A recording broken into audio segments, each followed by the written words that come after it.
ಎಲ್ಲರಿಗೂ ನಮಸ್ಕಾರ. ಇವತ್ತೇನು ವರಮಹಾಲಕ್ಷ್ಮಿ ಹಬ್ಬ, ಎಲ್ಲರಿಗೂ ವರಮಹಾಲಕ್ಷ್ಮಿ ಹಬ್ಬದ ಶುಭಾಶಯಗಳು.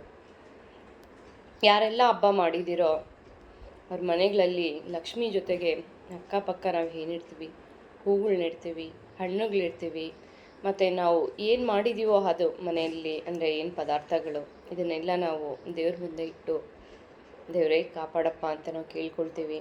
ಸೊ ಈ ವರ್ಷ ಇನ್ನೊಂದು ಮಾತನ್ನು ಸೇರಿಸಿ ಕೇಳ್ಕೊಳ್ಳಿ, ನಮ್ಮ ರೈತರನ್ನು ಉಳಿಸಿ ಅನ್ನೋ ಮಾತನ್ನು ಹೇಳಿ ದೇವ್ರಿಗೆ ಕೇಳ್ಕೊಳ್ಳಿ. ಯಾಕಂದರೆ ಅದೇ ರೈತ ಇವತ್ತೇನಾದರೂ ಉಳಿಲಿಲ್ಲ ಅಂದರೆ ಮುಂದಿನ ದಿನಗಳಲ್ಲಿ ನಾವು ಹಬ್ಬಗಳು ಯಾವುದೇ ಹಬ್ಬ ಆಗಿರ್ಬೋದು ಮಾಡಲಿಕ್ಕೆ ಕಷ್ಟ ಆಗುತ್ತೆ. ಯಾಕಂದರೆ ಹೂ ಬೆಳೆಯೋರು ಯಾರೂ ಇರೋದಿಲ್ಲ, ಹಣ್ಣುಗಳು ಬೆಳೆಯೋರು ಯಾರೂ ಇರೋದಿಲ್ಲ. ಸೊ ಬೆಳೆಯೋನೇ ಇಲ್ಲ ಅಂದರೆ ನಾವು ಇಲ್ಲಿಂದ ಹಬ್ಬ ಮಾಡಲಿಕ್ಕಾಗುತ್ತೆ ಅಲ್ವಾ? ಯೋಚನೆ ಮಾಡಿ.